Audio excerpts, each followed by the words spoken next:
अस्सलामुअलैकुम वरहमतुल्लाहि वबरकातुहू। आज हम क्रिमिनोलॉजी का फर्स्ट टॉपिक डिस्कस करने लगे हैं, क्योंकि अभी हम इंशाअल्लाह आपके लिए क्रिमिनोलॉजी का पूरा कोर्स डिज़ाइन किया है और इंशाअल्लाह सीएसएस की मुकम्मल तैयारी मैं आपको इस चैनल के थ्रू करवाऊंगा। सबसे पहले जो हम इसके अंदर पढ़ेंगे, हम क्रिमिनोलॉजी के कॉन्सेप्ट्स को पढ़ेंगे, बेसिक कॉन्सेप्ट्स को, ताकि हमें ये समझ आ जाए कि क्रिमिनोलॉजी बेसिकली किस इशू के इर्द गिर्द घूम रही है। तो वो है जी crime.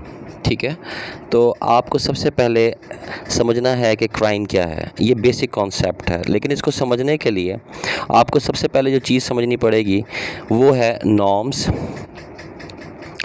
Values, social behaviour, anti social behaviour और फिर उसके बाद डेविएंट बिहेवियर है। ये बेसिक कॉन्सेप्ट्स हैं। जब ये क्लियर हो जाते हैं तो फिर आपको पूरी क्रिमिनोलॉजी की सही से समझ आ जाती है। ठीक है, तो हम सबसे पहले नॉर्म्स के बारे में डिस्कस करते हैं। नॉर्म्स क्या हैं? नॉर्म्स बेसिकली स्टैंडर्ड्स हैं बिहेवियर के किसी भी सोसाइटी के अंदर। सबसे पहले हम देख लेते हैं थोड़ा सा सोसाइटी की तरफ। दो या दो से ज़्यादा जितने भी लोग कहीं पे रह रहे हैं, तो वो आपस में अगर अपने कॉमन बिलीव्स को शेयर कर रहे हैं, अपनी चीज़ों को, अपने इमोशंस को शेयर कर रहे हैं, तो किसी नॉर्म के थ्रू, किसी सेट ऑफ रूल्स के थ्रू एक दूसरे के साथ उनको शेयर करेंगे। ठीक है, तो नॉर्म्स क्या हैं? दीज आर द रूल्स और standards of behaviour shared by number of social group. ठीक है, तो ये सोसाइटी से सोसाइटी, मतलब एक सोसाइटी में डिफरेंट नॉर्म्स होंगे, डिफरेंट सोसाइटीज़ में डिफरेंट नॉर्म्स होंगे, तो ये इस तरह वैरी करते रहते हैं। इन शॉर्ट ये है कि सोशल नॉर्म्स जो हैं they are the shared standards of acceptable behaviour by groups. ठीक है, तो ये नॉर्म्स ही अगर रिटन फॉर्म में आ जाएं तो फिर ये रूल्स भी बन जाते हैं। तो नॉर्म्स बेसिकली क्या है कि आपने डिफरेंट के सोसाइटी के डिफरेंट ओकेजन्स पे किस तरह से बिहेव करना है, वो स्टैंडर्ड पैटर्न है वो रूल्स का, जिनको हम ओबे करते हैं तो सोसाइटी उससे डिस्टर्ब नहीं होती, क्योंकि सब यही चाह रहे होते हैं कि इस तरह से रहा जाए। ठीक है, तो फॉर एग्ज़ाम्पल हम जब किसी शख्स से मिलते हैं तो हम उससे हाथ मिलाते हैं, मुसाफा करते हैं। ये नॉर्म्स हैं। अगर आप थोड़ी देर के लिए अपने आप को सामने रखें, तो अगर आपके सामने कोई शख्स आता है और आपसे हैंड शेक नहीं करता तो आपको मायूब लगता है। आप उसे कहते कुछ भी नहीं है, लेकिन मायूब कर लगता है, क्योंकि ये सोशल नॉर्म है कि आप जब किसी से मिलें तो उसे हाथ मिलाएं। तो ये बेसिक कॉन्सेप्ट है नॉर्म्स के बारे में। ठीक है, तो ये थोड़ा सा फिर इनको थोड़ा सा एक्सप्लोर करते हैं आगे। तो ये लाइफ स्टाइल्स हैं और पैटर्न्स हैं सोशल और कल्चरल बिहेवियर का। इसके अंदर क्या होता है कि आप सोसाइटी में किस तरह से बिहेव करना है, ये रूल्स हैं जो सोसाइटी आपको बता देती है। इसके एग्जांपल्स मैं आपको दे देता हूँ। लाइक आप पब्लिक के अंदर रहेंगे तो किस तरह से बिहेव करेंगे, और अगर आप सेल फ़ोन का इस्तेमाल करते हैं, किसी को कॉल करनी है तो किस तरीके से आप उनसे बात करेंगे। तो आप उन नॉर्म्स को अडॉप्ट करके बात करते हैं तो लोग आपसे डिस्टर्ब नहीं होते, सोसाइटी के जो मेंबर्स हैं। ठीक है, आप अगर स्टूडेंट हैं तो आप स्कूल में किस तरह से जाएंगे, अगर आप कहीं पे किसी होटल में डाइन करने के लिए गए हैं तो वहाँ पे आपने किस तरह से उनके रूल्स को फॉलो करना है, ये सब चीज़ें नॉर्म्स में आती हैं। होपफुली आपको नॉर्म्स का कॉन्सेप्ट क्लियर हो गया होगा। मैंने वैसे एक्सप्लेनेशन आपको दे दी है। आप इसको इन कॉन्सेप्ट्स को माइंड में रख के जब इनको पढ़ेंगे तो आपको समझ आ जाएगी। आपको ज़्यादा सर्च करने की और ज़रूरत नहीं पड़ेगी इंशाल्लाह। तो ये सोशल नॉर्म्स हैं। ठीक है, सोशल नॉर्म्स के बाद अगली चीज़ जो है आपकी आती है वो वैल्यूज़ आती हैं। वैल्यूज़ क्या हैं? देखिए, वर्ड है वैल्यू। वैल्यू का मतलब है कि आप किसी की इम्पोर्टेंस को समझें। अगर आप किसी सोसाइटी में रह रहे हैं, तो अगर आप किसी के साथ ऑनेस्ट हैं, ट्रस्टवर्दी हैं, आप केयरिंग है, तो ये क्या है? ये वैल्यू देना है, क्योंकि आप उसे खोना नहीं चाहते हैं। तो आपके लिए वो शख्स आपकी लाइफ में वैल्यूएबल है। ठीक है, ये इसका कॉन्सेप्ट है जो आपको मैं दे रहा हूँ। बाकी रिटन फॉर्म में आपको लिख के दे दिया मैंने। तो इसके अंदर क्या है कि आपका जो कंडक्ट है किसी के साथ, किसी इंडिविजुअल के साथ, तो ये आपका वैल्यू है, वैल्यूज़ कहलाती हैं। फॉर एग्ज़ाम्पल, आपके वालिद साहब आपके घर में एंटर होते हैं तो आप उनको देख के खड़े हो जाते हैं, ये वैल्यूज़ हैं। कि आपने उनको रिस्पेक्ट दी है, आप उनके साथ झूठ नहीं बोलते हैं, आप उनकी केयर करते हैं, उनको हेल्प करते हैं उनकी, ये सब क्या है, ये वैल्यूज़ हैं। अब नॉर्म्स पढ़ा आपने, इधर वैल्यूज़ पढ़ा आपने, ठीक है। ये नॉर्म्स और ये वैल्यूज़, ये दो इतनी इम्पॉर्टेंट चीज़ें हैं किसी भी सोसाइटी के अंदर कि जब आप इन दो चीज़ों को फॉलो करते हैं तो लोग आपके बिहेवियर को कहते हैं कि इस शख्स का जो बिहेवियर है वो सोशल बिहेवियर है। तो आपको सोशल बिहेवियर का कॉन्सेप्ट भी क्लियर हो गया, जिसके अंदर आप जब आप किसी सोसाइटी में रहते हुए नॉर्म्स और वैल्यूज़ को फॉलो कर रहे हैं तो इसका मतलब है कि आपका जो बिहेवियर है वो सोशल बिहेवियर है, ठीक है। तो सोशल बिहेवियर को लोग एक्सेप्ट करते हैं, सोसाइटी ऐसे इंसान के साथ इंटरेक्ट करने में अच्छा फ़ील करती है, वो सोसाइटी का एक फ्रूटफुल मेंबर है। तो होपफुली आपको नॉर्म्स, वैल्यूज़ और फिर उसके साथ समझ आ गई होगी कि सोशल बिहेवियर कैसे डेवलप होता है। तो सोशल बिहेवियर हर शख्स सोसाइटी में डिमांड करता है, लेकिन अगर आप नॉर्म्स और वैल्यूज़ को फॉलो नहीं करते हैं तो फिर आपसे लोग डिस्टर्ब होंगे। इस वजह से लोग आपके बारे में कहेंगे कि ये जो आपका बिहेवियर है ये एंटी सोशल बिहेवियर है, क्योंकि आप सोसाइटी के नॉर्म्स और वैल्यूज़ को फॉलो नहीं कर रहे, ठीक है। तो जब आप नॉर्म्स और वैल्यूज़ को वायलेट करेंगे, आप अपने सोशल नॉर्म्स को और वैल्यूज़ को, तो क्या होगा, सोसाइटी डिस्टर्ब होगी। आपको जो लोग ऑब्ज़र्व कर रहे हैं वो सफ़र करेंगे इससे, और ये एक सोसाइटी का प्रॉब्लम बन जाएगा। जब ये प्रॉब्लम बन जाएगा तो फिर लोग इसका सॉल्यूशन ढूंढने की तरफ जाएंगे। तो जब वो सॉल्यूशन को ढूंढेंगे तो फिर आपके लिए मुश्किलात पैदा होंगी। कैसे होंगी ये मैं आपको समझाता हूँ आगे। फॉर एग्ज़ाम्पल, आप एक सोसाइटी में रह रहे हैं लेकिन आप वहाँ पे शोर करते हैं, तो आप देखें कि लोग आपके दरवाज़े पे आ जाएंगे, आपको मना करेंगे क्योंकि वो डिस्टर्ब हो रहे हैं। अगर कोई शख्स ड्रिंकिंग कर रहा है पब्लिक प्लेस पे और गुलगप्पा कर रहा है तो उससे भी लोग डिस्टर्ब होंगे, तो लोग उसके साथ भी अच्छा बिहेव नहीं करेंगे, उसके लिए मुश्किलात पैदा करेंगे, क्योंकि वो सोसाइटी के लिए मुश्किलात पैदा कर रहा है। तो ऐसा बिहेवियर जिससे सोसाइटी डिस्टर्ब होती हो, उस बिहेवियर को कहते हैं एंटी सोशल बिहेवियर। और ये बिहेवियर कब क्रिएट होता है, जब इंसान सोसाइटी के जो नॉर्म्स और वैल्यूज़ हैं इनको फॉलो नहीं करता। ये बेसिक कॉन्सेप्ट है, ठीक है। आपको 4 चीज़ें समझ आ चुकी होंगी hopefully, like norms, values, anti social behaviour और सोशल बिहेवियर। एक और बिहेवियर है जिसे हम कहते हैं डेविएंट बिहेवियर। डेविएंट बिहेवियर क्या है? Violation of social rules and conventions, यानी कि जो सोशल नॉर्म्स हैं इनको इंसान जब जानबूझ के वायलेट करता है, इन्हें एक्सेप्ट नहीं करता है, तो हम उसके नतीजे में जो भी बिहेवियर क्रिएट होता है उस बिहेवियर को हम क्या कहते हैं? डेविएंट बिहेवियर, ठीक है। और ये रूल्स को ब्रेक करने वाला बिहेवियर है। ये लॉ का नाम इसलिए नहीं ले रहा कि लॉ में भी आगे आपको समझाता हूँ कि लॉ क्या होता है। तो एनी हाउ, डेविएंट बिहेवियर वो बिहेवियर है जिसके अंदर कोई भी शख्स सोसाइटी के जो नॉर्म्स और वैल्यूज़ हैं उनको एक्सेप्ट ही नहीं कर रहा और फर्दर उनको वायलेट भी कर रहा है, तो ये शख्स ज़्यादा परेशान करेगा सोसाइटी को।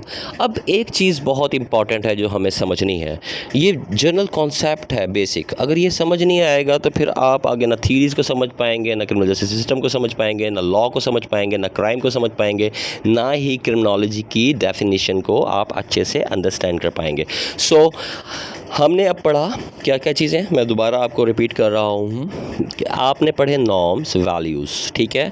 जो लोग नॉर्म्स एंड वैल्यूज़ को एक्सेप्ट करते हैं उन्हें हम कहते हैं कि उनका जो बिहेवियर है वो एक सोशल बिहेवियर है, और जो लोग इसको एक्सेप्ट नहीं करते हैं या फेल हो जाते हैं इन्हें ओबे करने के अंदर, तो उनका जो बिहेवियर है उसे कहते हैं एंटी सोशल बिहेवियर। और ऐसे लोग जो नॉर्म्स और वैल्यूज़ को जानते बूझते हुए वायलेट करते हैं, ऐसे लोगों के बिहेवियर को हम कहते हैं डेविएंट बिहेवियर। सो अब पॉइंट ऑफ डिस्कशन क्या है कि ये लॉ क्या होता है। जब सोसाइटी किसी भी बिहेवियर सोसाइटी के अंदर कुछ लोगों के जो बिहेवियर्स हैं उनको जब नोटिस कर रही होती है और डिस्टर्ब हो रही होती है, तो कुछ ऐसे एंटी सोशल और डिविएंट बिहेवियर होते हैं जो कि एक्सेप्टेबल नहीं होते किसी सूरत भी सोसाइटी को। सोसाइटी उनसे एक्सट्रीम लेवल पर तंग आ चुकी होती है, तो वो क्या करते हैं, वो बैठते हैं और डिसाइड करते हैं, ठीक है। और सोसाइटी उस पर्टिकुलर इशू को डिस्कस करती है कि ये वाला डेविएंट और एंटी सोशल जो बिहेवियर है ये एक्सेप्टेबल नहीं है सोसाइटी के अंदर। तो फिर वो क्या करते हैं कि वो उस पर्टिकुलर एंटी सोशल और डेविएंट बिहेवियर को पनिशेबल कर देते हैं। अब वो जो पनिशेबल उसको किया तो उसको वो एक code of conduct of society जो है, जैसे कि अगर हम पाकिस्तान की बात करें तो इसके अंदर पाकिस्तान पेनल कोड है, तो वहाँ पे डेफिनेशन लिख देंगे कि फ़लाँ एंटी सोशल और डेविएंट एक्ट्स जो हैं वो पनिशेबल हैं और उनकी पनिशमेंट क्या है। तो वो जो रिटन फॉर्म में आपके पास लिखा हुआ आ गया एक कोड ऑफ कंडक्ट के अंदर, ठीक है, जो कि हर कंट्री के अंदर, हर सोसाइटी मतलब लाइक डेवलप्ड सोसाइटीज़ के अंदर वो लाजमी होता है, ऑल ओवर द वर्ल्ड भी है, ठीक है। तो एनी हाउ जो सोसाइटी एक डिसीजन ले लेती है कि पर्टिकुलरली फ़लाँ डेविएंट और एंटी सोशल बिहेवियर जो है वो पनिशेबल बाय लॉ है, हम यूँ भी कह सकते हैं कि ऐसा पनिशेबल है, हम ऐसा कह सकते हैं कि लॉ के बारे में कि हम डिसाइड कर लेते हैं, हम डिफ़ाइन कर देते हैं कि पर्टिकुलर कौन से आपके एक्शंस हैं, आपके बिहेवियर्स हैं जिनके ऊपर आपको पनिश किया जाना चाहिए ताकि आप में से वो बिहेवियर्स ख़त्म किए जा सकें। उस स्टेटमेंट का नाम है लॉ। तो सोसाइटी मिलके एक लॉ बनाती है और लॉ डिफ़ाइन करता है कि आपके फ़लाँ जो बिहेवियर्स हैं वो पनिशेबल हैं। होपफुली आपको लॉ के बारे में भी समझ आ गया होगा। तो अगला जो है आपका कॉन्सेप्ट वो क्या है, वो है क्राइम। बहुत सिंपल है, चूँकि लॉ ने डिफ़ाइन कर दिया कि अगर आपने फ़लाँ एक्ट किया तो फिर वो पनिशेबल है, ठीक है। तो अब हमने कोई मतलब कोई शख्स कोई एक्ट कर रहा है तो और वो एक्ट या वो बिहेवियर वायलेट कर रहा है लॉ को, ठीक है, तो कोड ऑफ कंडक्ट को, तो वो पर्टिकुलर एक्ट जो है जो कि वायलेट कर रहा है लॉ को, वो पर्टिकुलर बिहेवियर जो वायलेट कर रहा है लॉ को, तो वो एक्ट क्राइम कहलाएगा। इसीलिए क्राइम की डेफिनेशन कहती है a crime is a behaviour that violets official law and is punishable through formal sanctions. A crime is an illegal action or activity for which a person can be punished by law. The term crime denotes an unlawful act, and this unlawful act is punishable by law. An act or omission prohibited and punishable by law या punished by law is known as crime. तो crime क्या है? अब आपको hopefully crime का concept भी clear हो गया होगा इंशाल्लाह। तो क्राइम क्या है? एक अनलॉफुल एक्ट है, पनिशेबल बाय स्टेट है, ठीक है, और determined by the criminal code of the country, जिसका मैंने जिक्र किया कि जिसके अंदर डिफ़ाइन किया गया है। Criminal code of the country क्या है? जिसके अंदर सोसाइटी ने मिलके या उस कंट्री ने मिलके डिसाइड किया है कि हमारी कंट्री के अंदर फ़लाँ एक्ट जो है वो पनिशेबल है, इसलिए वो स्टेटमेंट है वो क्या है? वो एक लॉ है और उसको फॉलो करना हर इंडिविजुअल की ज़िम्मेदारी है। अगर वो फॉलो नहीं करेगा, उसको वायलेट करेगा, तो फिर वो क्राइम होगा। सो हमें पता चला कि जो लॉ है it's a product of society and crime is product of law. Hopefully आपको क्राइम की डेफिनेशन और लॉ की डेफिनेशन अच्छे से समझ आ गई होगी। तो देखें, अब हमारे जहन में ख्याल आता है कि आखिर कब आपके एक्ट को क्राइम कहा जाएगा।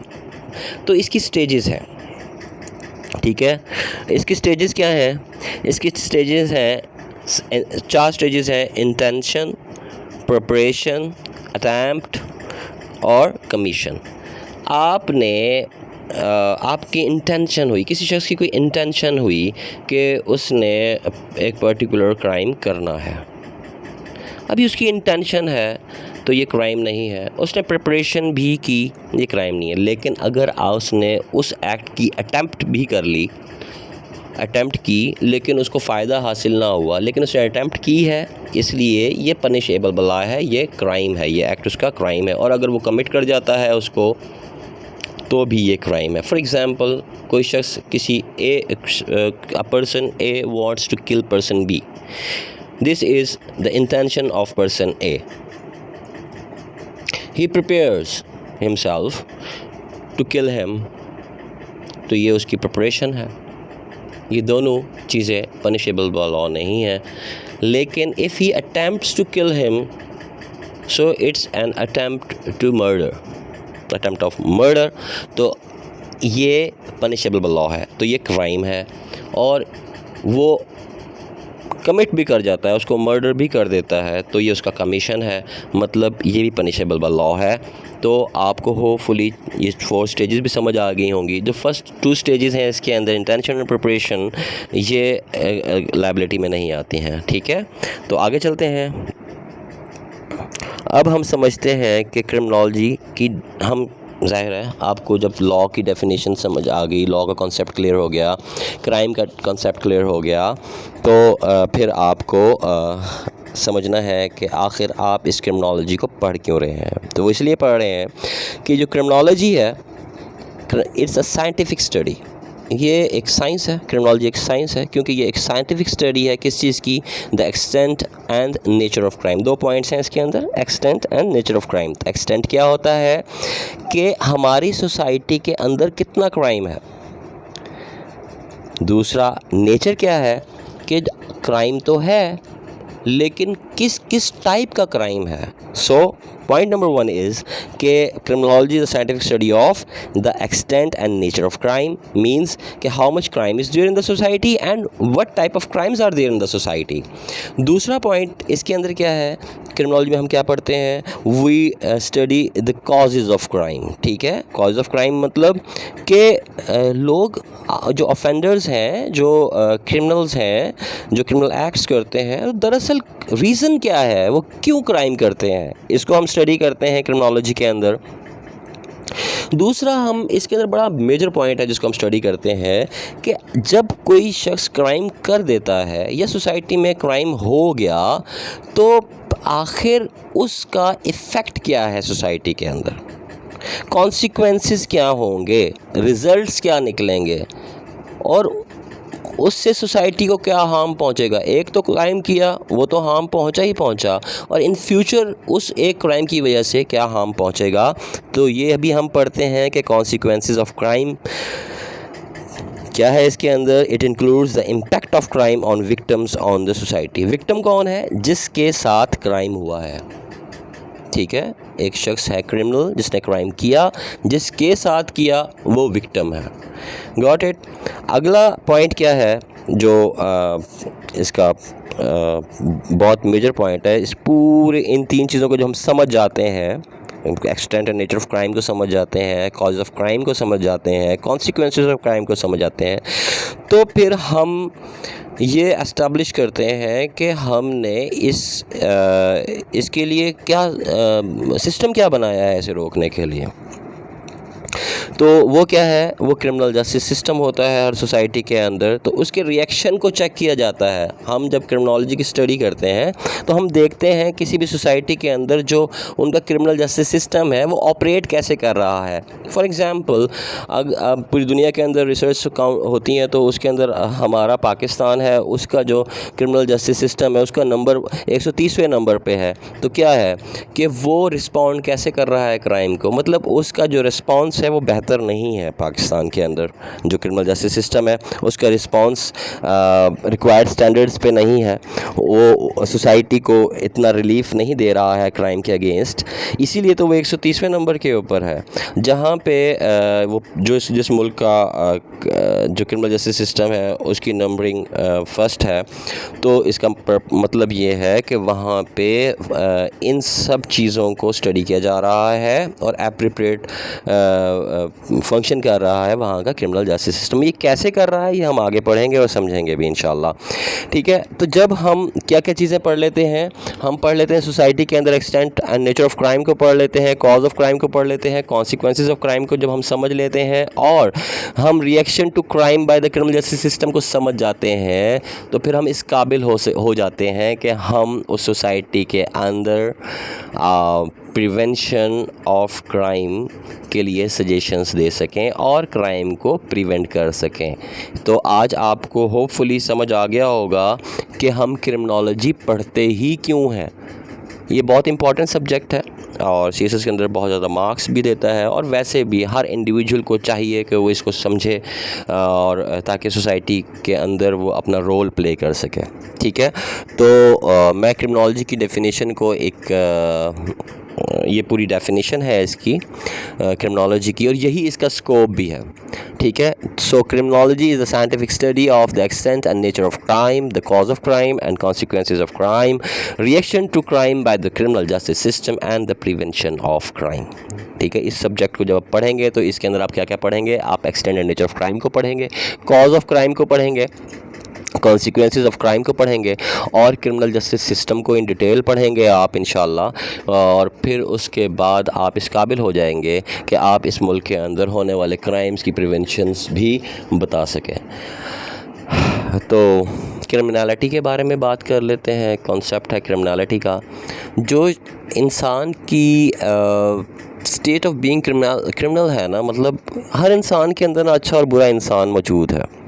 ठीक है, तो इसको हम क्रिमिनोलॉजी की जब थीरीज़ को पढ़ेंगे ना तो फिर आपको ये समझ आएगा इंशाल्लाह, लेकिन मैं कोशिश करता हूँ कि यहाँ पे समझ आ जाए कि इंसान की वो खसलत जो ज़्यादा असरअंदाज होती है उसकी पर्सनालिटी पे कि वो क्रिमिनल बिहेवियर को अडॉप्ट करे, ये उसकी क्रिमिनलिटी कहलाती है। ठीक है, सो बिहेवियर दैट इज़ कॉन्ट्रेरी और forbidden bye criminal law is criminality. State of being criminal is criminality. Criminality refers to the certain kind of act that is inclined to commit crime. यही मैंने अभी आपको समझाया। The quality or state of being criminal of a person is known as criminality. So as crime refers to an act and criminality refers to the propensity or inclination to engage in criminal or antisocial behavior। मतलब criminality क्या है कि इंसान की वो खसलत जिसकी बिना पर उसका जो बिहेवियर है वो शेप होता है किसी भी क्रिमिनल एक्ट को कमिट करने के लिए, वो है क्रिमिनलिटी। ठीक है, सो क्रिमिनल क्या होता है, वो शख्स जो क्राइम को कमिट करता है, जो क्रिमिनल एक्ट्स करता है शख्स, उसको हम क्रिमिनल कह के बुलाते हैं। तो क्रिमिनल बिहेवियर आपका वो बिहेवियर जो सोशल लॉज को, सोशल नॉर्म्स को वायलेट करे और पनिशेबल बाय लॉ हो, तो उसे क्या कहते हैं, criminal behaviour. So any kind of anti social behaviour which is punishable by law और norms stated by the community. जो मैंने अभी आपको बताया, लॉ को कौन बनाता है, कम्युनिटी बनाती है। So that is why it is called as what is criminal behaviour is any kind of anti social behaviour which is punishable by law और norms stated by the community. The largest number of criminological theories have been developed through sociological inquiry। हम इसके अंदर Chicago school of thought पढ़ेंगे, उसके अंदर हम लोग इंशाल्लाह सोशियोलॉजिकल थीरीज़ को पढ़ेंगे, तो उसके अंदर आपको ये कॉन्सेप्ट क्लियर होगा कि इंसान का क्रिमिनल बिहेवियर आखिरकार बनता ही कैसे है। ठीक है, so these theories have generally asserted that criminal behavior is a normal response of biologically and psychologically normal individuals to a particular kind of social circumstances। इंसान डिफरेंट फैक्टर्स के तहत क्रिमिनल बिहेवियर्स को अडॉप्ट करता है। ठीक है, उसके अंदर बायोलॉजिकल फैक्टर्स भी होते हैं, साइकोलॉजिकल फैक्टर्स भी होते हैं, सोशोलॉजिकल फैक्टर्स भी होते हैं। ठीक है, तो इस वजह से इंसान क्रिमिनल बिहेवियर्स को अडॉप्ट करता है। तो ये भी हमने स्टडी करना है। तो हम बेसिकली अब आपका जो इस क्रिमिनोलॉजी को पढ़ने का जो पर्पज़ है वो क्या है, वो ये है कि आप समझ सकें कि सोसाइटी के अंदर आखिरकार क्राइम क्यों हो रहा है, कौन लोग क्राइम कर रहे हैं, इसका इफ़ेक्ट क्या है सोसाइटी के ऊपर, और इसकी प्रिवेंशंस क्या होंगी। होपफुली आपको लेक्चर समझ आया होगा। अगर कोई पॉइंट आपको समझ नहीं आया है तो you are free to ask any question in the comment box, और इंशाल्लाह इट्स माई प्रॉमिस कि मैं आपको उसका रिस्पांस दूंगा। दुआ में याद रखिएगा। अस्सलाम वालेकुम, अल्लाह हाफिज़।